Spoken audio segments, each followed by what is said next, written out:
À la une de l'actualité, bientôt le début de la construction de la partie Burkina Faso du projet de l'autoroute Ouagadougou-Yamoussoukro.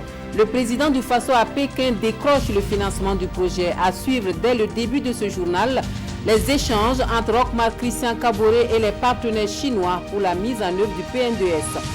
La saison des pluies qui rime avec difficulté de mobilité à Bobo-Dioulasso. L'on en parle également dans ce journal. Des champs inondés, des routes envahies par les eaux et tout cela n'est pas sans conséquence sur les activités quotidiennes des populations. À Sia, les saisons de pluie se suivent et se ressemblent. Et puis Donald Trump qui menace de se retirer de l'Organisation mondiale du commerce. Le président américain juge insatisfaisante l'offre de l'Union européenne d'abandonner les droits de douane sur les importations automobiles américaines. Bonjour, merci de nous rejoindre pour l'actualité de la mi-journée sur la télévision du Burkina. Un très bon appétit à vous qui êtes à table. Cela dit, le président du Faso à Pékin obtient le financement de l'autoroute Ouagadougou-Yamoussoukro pour la partie burkinabé, notamment le tronçon Ouagadougou-Bobo-Dioulasso. Dans sa quête d'une coopération économique avec la République populaire de Chine, Roch-Marc Christian Kaboré a eu des rencontres avec des responsables d'institutions financières, des chefs d'entreprises spécialisés dans la construction, des échanges axés sur le PNDS et qui s'avèrent fructueux, nous disent nos envoyés spéciaux à Beijing, Yacouba Gamene et Jean-Emmanuel Ouedraogo. Roch-Marc Christian Kaboré au siège de la Banque chinoise de développement. Elle est l'un des symboles forts de la puissance financière de l'Empire du Milieu. Le président du Faso vient échanger avec le premier responsable de l'institution. Il est question d'investissement et de financement de projets et programmes au Burkina Faso. Des échanges fructueux qui augurent de belles perspectives. Et le chef de l'État a rappelé bien sûr les priorités de développement du gouvernement à travers le plan national de développement économique et social, ce qui a été très bien accueilli. Et les deux responsables ont indiqué justement que les orientations du gouvernement chinois, c'est qu'il fallait accompagner les pays et tenant compte de leurs priorités.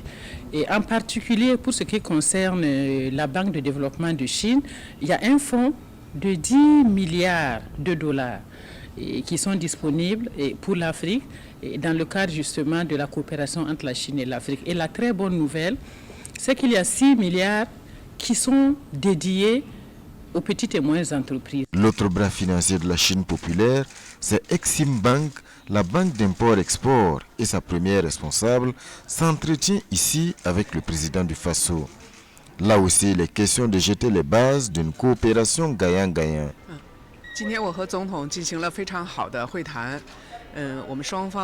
Ce matin-là, on a un entretien, très bon entretien avec le président de Burkina Faso.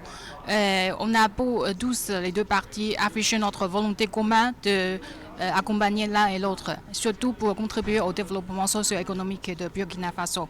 Et puisque Burkina Faso est un nouveau ami de la grande famille de FOGAC, Exim Bank va traiter Burkina Faso comme un client, un partenaire très particulier pour contribuer au développement socio-économique de ce pays.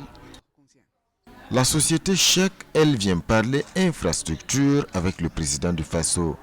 Et les nouvelles sont bonnes, particulièrement pour le projet d'autoroute Ouaga-Yamoussoukro.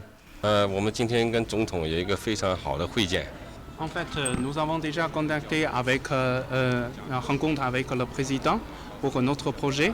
Et puis le projet, nous avons mis en engagement. Nous allons réaliser ce projet plus vite possible entre deux pays, faire une grande collaboration ensemble. Étant donné que c'est un projet très lourd entre Ouagadougou et Bobo, c'est quand même plus de 700 milliards de francs CFA. Donc nous avons décidé ensemble d'exécuter ce projet en phases, en 3 phases. La première phase portera sur 110 km comme il l'a indiqué. Et ces 110 km, c'est plus de 200 milliards de francs CFA. Alors comprenez qu'on ne donne pas un chiffre précis parce que c'est une offre financière qui doit encore être validée par les deux parties après les discussions finales qui interviendront assez rapidement.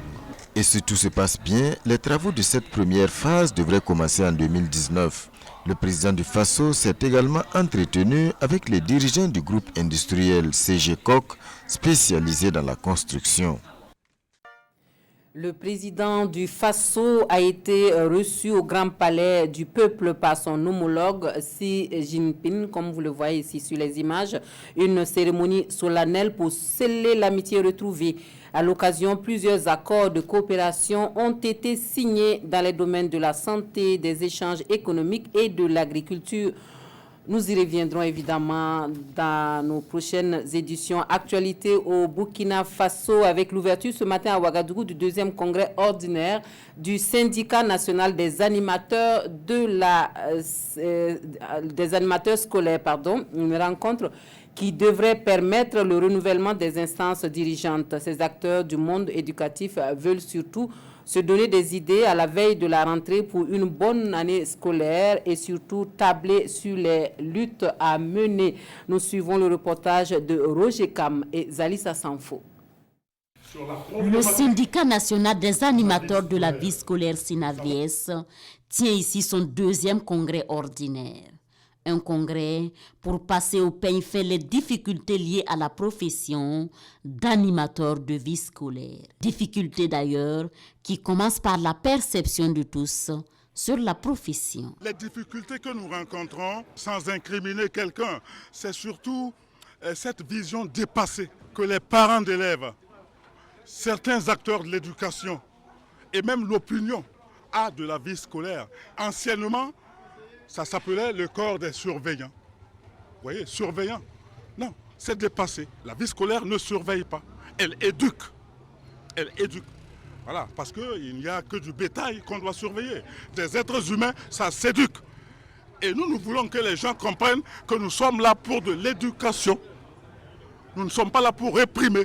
Nous prenons en compte l'intérêt de l'enfant. L'ambition du SINAVIES, c'est d'éduquer ses membres pour mieux éduquer les élèves et bâtir une vie scolaire nouvelle. Ici, chaque animateur va être édifié sur le rôle qui lui est dévolu. Les enseignants ont le rôle d'instruire, d'enseigner.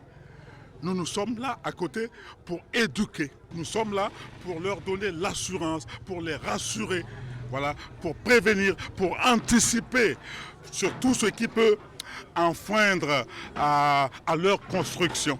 À la fin de ce 2e congrès ordinaire, le SINAVIES va aussi procéder au renouvellement de ses instances. Il sera aussi amené sur la table de ce congrès les différentes préoccupations qui feront l'objet de revendications. Autre point de l'actualité, des responsables des collectivités territoriales, des ONG et associations du corridor forestier de la boucle du Moun et des zones humides du bassin de la Mare d'Ossy à l'école du système d'information géoclimatique, géoécologique et hydrologique. À la base, c'est l'utilisation, mais surtout l'interprétation des données de ce système d'information qui est décodé aux bénéficiaires de la formation à Dédougou. On en sait davantage avec Lassina Ouattara, Amadé Ouedraogo et Christophe Traoré.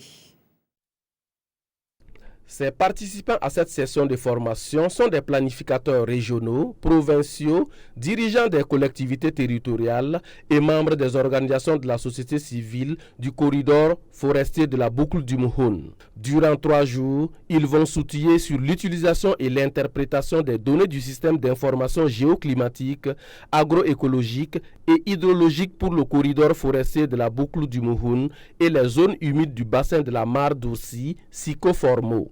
Vous savez, aujourd'hui, avec les changements climatiques, si vous entreprenez des activités sans connaître un peu certaines données, c'est un peu difficile.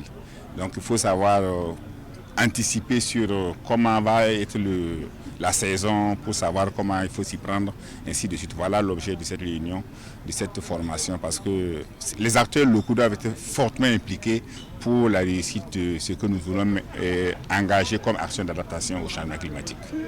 5 modules sur le Sikoformo vont être présentés aux participants. Le premier module porte sur les outils et les dispositions qui sont prises au niveau national face justement aux risques et aux conséquences des changements climatiques au niveau national. Le deuxième module va traiter justement de comment on se connecte sur le système d'information. Alors l'autre module va se focaliser sur justement comment on utilise ces informations une fois qu'elles sont téléchargées, et on va aboutir certainement sur l'adoption d'une feuille de route. Tout en saluant la tenue de cette session, les premiers responsables de la région ont invité les participants à bien s'approprier les connaissances qui vont être dispensées et de les mettre en pratique pour améliorer la résilience des populations. Des routes submergées par les eaux de pluie, des champs inondés. À Bobo-Dioulasso, les saisons de pluie se suivent et se ressemblent.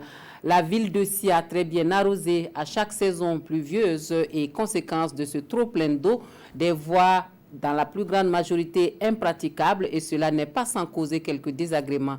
On fait le constat sur place avec Arainatou Taraboro, Moussa Tamboura et Kadou Romenki. Ce sont des herbes couchées par les eaux de pluie. Il semble que le ciel ait suffisamment ouvert ses vannes, sinon même trop du goût de certaines personnes, à l'image de ces riverains du pont de Léguéma. Des riverains qui sont inquiets de la quantité d'eau qui déferle ici après une forte pluie. Quand la pluie va comme ça, vraiment dit, ça monte jusqu'à nos champs. Bon, c'est la deuxième année que cela se produit. L'année dernière, l'eau avait aussi envahi nos champs. Ce matin, on a quitté Legma. Arrivé au niveau du pont, il y avait trop d'eau. On ne pouvait pas passer. On a patienté environ 1 heure avant que l'eau ne libère la voie. Excepté quelques bitumes du centre-ville, les ruelles, les 6 mètres et les grandes routes de Sia sont truffées de nids de poules. Une situation qui n'est pas pour faciliter les choses en cette saison des pluies. Je suis en panne parce que ma voiture a pris l'eau. Je suis arrêté depuis 10 heures et je perds trop de clients. Or, je suis en location. Si je ne rapporte pas mon 10 journalier, le propriétaire de la voiture peut me la retirer. Quand il pleut comme ça, là, ça nous fatigue. Si vous voulez faire un dos d'âne, c'est bon. Ça nous arrange. On a franchement dit, quand ça dépasse comme ça, là, on est obligé de prendre une autre voie encore pour rentrer. C'est pas facile. Quand il pleut beaucoup, nous aidons les gens à traverser la voie, tout en évitant qu'ils rentrent dans les trous. À Bobo-Dioulasso, les saisons passent et se ressemblent. Chaque saison des pluies transforme la ville en un vaste champ d'eau et de boue. Et à chacun sa gymnastique pour le trajet domicile-service et vice-versa. En religion, à Gawa, l'association des élèves et étudiants musulmans du Burkina Faso mène la réflexion sur la contribution des jeunes pour un Burkina Faso de paix et de cohésion sociale. Le séminaire régional de formation islamique est un cadre d'échange et de consolidation sur les valeurs de l'islam en rapport à la vie quotidienne. Nous suivons l'ouverture du Serfi Gawa avec Bernard Kombelem et Aboubakar Traoré. Venus des 4 provinces de la région du sud-ouest, ces jeunes musulmans veulent apporter leur pierre à l'édification d'un Burkina de paix et de cohésion sociale. La jeunesse est vraiment traitée de tous les mauvais caractères. Voilà, une jeunesse incivique, une jeunesse indisciplinée, voilà, une jeunesse qui ne respecte plus l'autorité, qui ne respecte plus les personnes âgées. Et nous, on a trouvé qu'il faut inverser la donne. Il faut forcément transformer cela, cette jeunesse-là en une jeunesse qui reste civique, qui respecte les valeurs cardinales, qui pourront, de par leur action, apporter un changement positif dans la construction de notre nation. Plusieurs modules seront donc dispensés durant une semaine à ces participants. En plus des enseignements islamiques, des modules sur la tolérance interreligieuse, le civisme, la citoyenneté, le leadership et l'entrepreneuriat leur seront enseignés. Le parrain de cette cérémonie, le président du tribunal de grande instance de Gawa, a invité les séminaristes à une participation active. Le bénéfice n'est pas pour l'AMB seulement.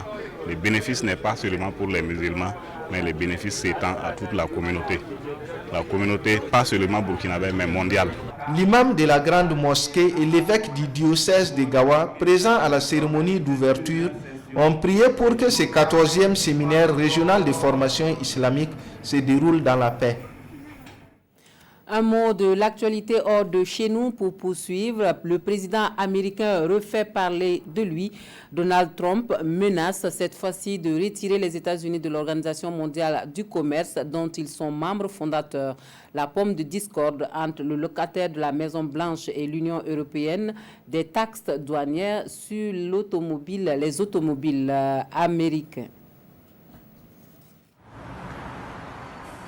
Dans une interview à Bloomberg, Donald Trump juge que l'offre de l'Union européenne d'abandonner les droits de douane sur les importations automobiles américaines n'est pas suffisante.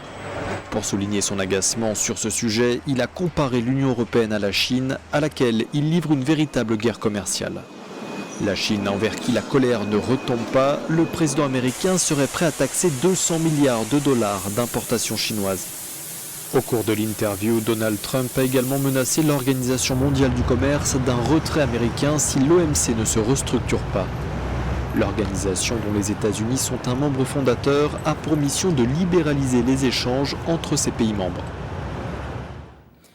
Du sport, tout d'abord le début du championnat de football à l'affiche pour cette reprise, la SEC Koudougou contre la SFB. Les deux équipes étaient face à la presse jeudi, suivant le compte-rendu de Isaka Ouedraogo et Lassina Savadogo. C'est une saison inédite que celle de cette année. Une première dans un stade loin des normes, le Batiebo Balibié de Koudougou. On dit qu'à défaut de la grand-mère, de la maman, on tête la grand-mère. Parce que tout compte fait, dire que le stade Batiebo Balibié est praticable, c'est vous mentir. Quand on sait que c'est la latérite et puis la sécurité n'est pas au rendez-vous. Bon, mais nous avons fait tout ce qui pouvait être fait pour permettre de sauver la situation.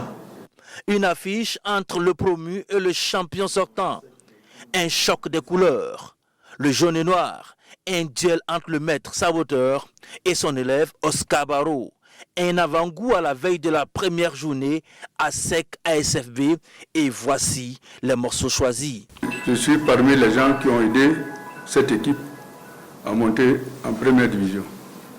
Donc c'est la même mission qui m'a poussé à venir aider cette équipe-là pour se maintenir. Les gens ont dit qu'on joue sur le Batiebo Balibié, parce que je ne voyais pas qu'est-ce qui pouvait empêcher que ce soit le ministère ou la fédération d'aller très vite, parce que les tirages ont été faits depuis un certain temps, de pouvoir mettre le terrain municipal en marche. Il n'y a pas eu de changement profond. On a essayé d'équilibrer l'équipe. Il y a les anciens, il y a certains jeunes qui sont là. Et donc, c'est les joueurs qui seront en forme du moment qui vont jouer. Et ça ne va pas être facile, mais il faut être en mesure de répondre parce que nous sommes champions. Nous devons défendre notre titre. Et à cela, nous nous sommes préparés. La Fédération burkinabé de football, en débutant ce 31 août, aura tenu promesse et se conforme au calendrier de la Confédération africaine de football. En volleyball, le tournoi international de la solidarité a pris fin hier au Palais des Sports de Ouaga 2000.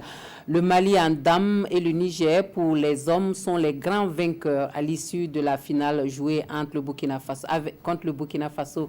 Les grandes articulations des deux finales avec Adama Guiti et Dabakini. Les Burkinabés ont passé une après-midi difficile dans ces matchs de finale. En dames, les protégés de Maurice Nana n'ont pas tenu face aux Maliennes, très déterminées, plus entreprenantes, à l'image de Absetou Sissoko. Score final 3-7 à 1. C'était vraiment pas le scénario attendu. Trop. Il va falloir repasser, travailler longuement, repartir vers la base, rechercher des jeunes filles qui ont la volonté, qui a le béaba et puis commencer à travailler maintenant pour les prochaines séances. La revanche a été tenue. Il y a de quoi être satisfait. L'équipe du Burkina n'a pas démérité. Elle pouvait facilement revenir. Comme je vous l'ai dit, nous avons une équipe très très jeune. Et je crois que le moment où on a flanché, c'est dû essentiellement à ça, c'est dû essentiellement à l'expérience. Chez les hommes, ce fut une vraie promenade de santé pour les Nigériens. Vainqueur 3-7 à 0. Gaussou Sidibé, ses camarades n'étaient pas au rendez-vous. Un score assez lourd pour nous parce qu'on ne s'attendait vraiment pas à cette façon de jouer. D'entrée de jeu, nous n'avons pas pu contenir l'adversaire. Et vous avez remarqué tout de suite que notre passeur a eu un petit malaise au départ. On était obligé de faire entrer encore un jeune qui n'a pas trop d'expérience et ça nous a coûté un peu. Les Nigériens peuvent donc savourer leur victoire. Ils ont été très efficaces dans le jeu. On ne s'attendait pas à un 3-0. Comme l'adversaire a un peu baissé les bras, on a profité pour prendre le dessus. Les Maliennes retournent avec le trophée et des médailles d'or. Le Burkina se contente de l'argent, le bronze revient au Bénin.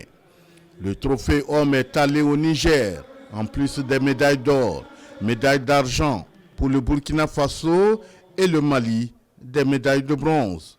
Rendez-vous a été donné en 2019 au Ghana. Et puis, à lire dans les quotidiens burkinabés, l'arrestation de Safiatou Lopez qui continue de susciter des interrogations. Un collectif d'organisations de la société civile s'indigne et réclame sa libération. L'avocat, lui, affirme toujours ignorer tout sur l'arrestation. La revue de presse porte la signature de Abdoul Rasmane Zongo. L'arrestation de Safiatou Lopez est arbitraire, s'indigne le collectif Dignité et Liberté dans les éditions Le Pays. Je cite, « Comment expliquer une arrestation sans notification de charge ?» Et le collectif, titre le journal Le Quotidien, exige donc sa libération immédiate. Je ne sais pas pourquoi on s'acharne sur Madame Lopez, se désole son avocat dans les éditions Le Pays et qui ajoute aucun document officiel ne lui a été présenté. Maître Tchentarboum renchérit dans l'Observateur. Je cherche en vain à savoir ce qui est reproché à ma cliente. En revanche, il précise dans le journal Le Quotidien, un ordinateur portable, des téléphones et un disque dur ont été saisis par la gendarmerie durant la perquisition. Attention à la chasse aux sorcières, prévient Le Quotidien. Terminons par cette histoire polémique. Rapporté par l'Observateur, un jeune de 20 ans reçoit 2 balles sur la poitrine dans la nuit du 29 au 30 août. La police explique que ces 2 jeunes ont tenté de forcer un périmètre de sécurité. Faux, rétorque le blessé depuis son lit d'hôpital. Je cite, « Il n'y a pas eu de tir de sommation et ils n'ont jamais tenté de forcer une barrière. » L'Obs conclut, est-ce une histoire de gâchette facile ou une réaction légitime dans un contexte sécuritaire. Et c'est la fin de cette session d'information. Merci de votre attention. Très bon après-midi à tous.